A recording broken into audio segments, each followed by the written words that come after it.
The phone vibrates against the wooden nightstand, its buzz slicing through the silence of my bedroom like a scalpel. It's 2:17 a.m., and the screen glows with a name I haven't seen in months. Lila. My stomach lurches, a cold fist of dread tightening around my ribs. Why is she calling now after all this time? I hesitate, thumb hovering over the screen, the memory of our last fight. A screaming match that left my voice hoarse and my heart bruised, flashing like a warning sign. Answer anyway. Lila. My voice cracks, barely a whisper. No response. Just shallow, ragged breathing on the other end, punctuated by a faint sob. Then a voice. Not Lila's but a man's, low and urgent. Is this Mara? You need to come to St. Luke's Hospital. It's Lila. She tried to hurt herself. The line goes dead before I can ask anything else. I'm out of bed in seconds, fumbling for my keys, my bare feet cold against the hardwood floor. The air smells faintly of last night's takeout, sour and stale, as I yank on a hoodie and jeans. My mind races, replaying every moment of our friendship. Late-night confessions over cheap wine, her infectious laugh, the way her eyes crinkled when she teased me about my awful taste in men. But those memories curdle into something darker. The slow drift apart, the unanswered texts, the venom in her voice when she accused me of betraying her. Betraying her how? I still don't understand. The hospital is a sterile maze of flickering fluorescence and antiseptic tang. Lila's in the ICU, a nurse tells me, her face pinched with pity. She's stable, but it was close. Pills. Too many.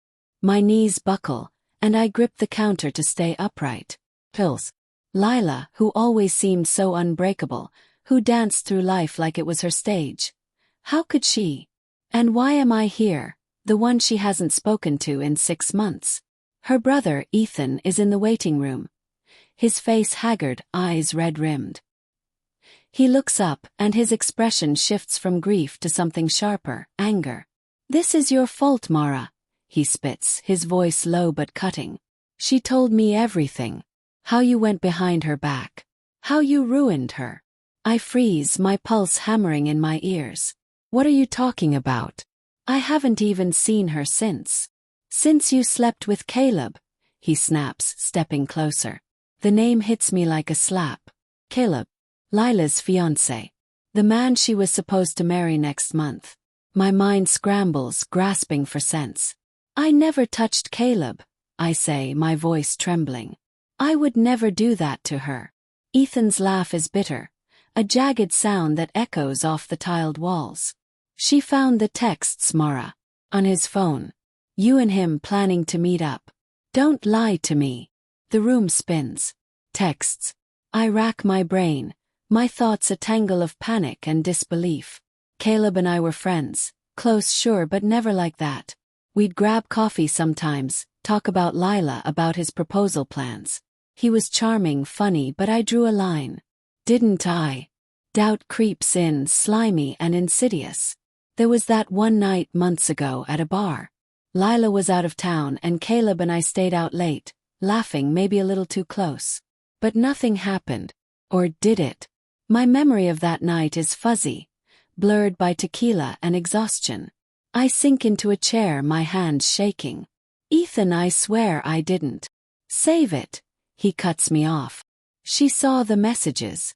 He showed me one. You wrote, "Can't wait to see you again. Last time was unforgettable."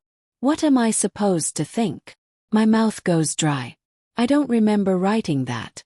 I couldn't have. But the words sound like me. Playful, flirty, the way I used to tease Lila about her crushes. Could I have sent something like that to Caleb by mistake? My phone feels like a live grenade in my pocket. I pull it out, scrolling through old texts, my fingers clumsy. Nothing. No messages like that to Caleb. But the seed of doubt sprouts, twisting my gut. What if I deleted them? What if I'm not remembering right? The doctor lets me see Lila, but warns me she's sedated, fragile. Her room is dim, the only sound the steady beep of a monitor. She looks small in the hospital bed, her dark hair fanned across the pillow, her skin pale as the sheets. My throat tightens, guilt and love and fear colliding in my chest. I sit beside her, reaching for her hand, but stop short. What right do I have to touch her now? Lila, I whisper, my voice breaking. I don't know what happened.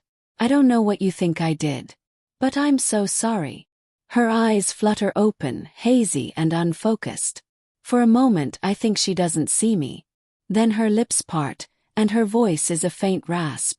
You took him. I didn't, I say, tears burning my eyes. Lila, I would never hurt you like that. You have to believe me. Her gaze hardens, just for a second, before her eyes close again. You did, she murmurs. I saw it. I leave the room, my chest hollow, Ethan's accusations ringing in my ears. Back home I tear through my apartment searching for answers. My laptop, my email, my cloud backups. Anything that might explain those texts. Hours pass and I find nothing. But the doubt lingers, a poison seeping into every thought. Did I flirt with Caleb without realizing? Did I cross a line I can't remember? Or is something else going on?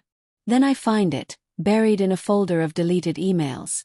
A screenshot Lila sent me months ago, before our fight. It's a text thread, supposedly between me and Caleb. The words exactly as Ethan described. My heart stops. The number listed as mine isn't my phone number. It's off by 1 digit. Someone faked it. Someone wanted Lila to think I betrayed her. I call Caleb, my hands shaking so badly I nearly drop the phone. He answers, his voice cautious. Mara, what's going on? Did you send me texts? Did you ever get messages from me that seemed off? Ask, my voice tight. He's quiet for too long. Yeah. There were some weird ones. I thought it was you, but when I asked Lila about it, she freaked out. Said you were trying to steal me. My blood runs cold. Caleb, those weren't from me. Someone set this up. Who would do that? He asks, but there's a tremor in his voice like he already knows. I think of Lila's cousin Tara, who always lingered too long around Caleb, her smiles too sharp, her hugs too tight. Tara, who knew Lila's insecurities better than anyone. Tara, who had access to Lila's phone when they lived together last year. The realization hits like a freight train. Lila didn't try to end her life just because of me. Someone orchestrated this, preyed on her trust, her fears, and pushed her to the edge. And I'm the one left holding the blame. I hang up, my hands still trembling, but now with rage. I need proof. I need to confront Tara. But first I need to save Lila. From herself, from this lie, from the betrayal that wasn't mine but might still destroy us both.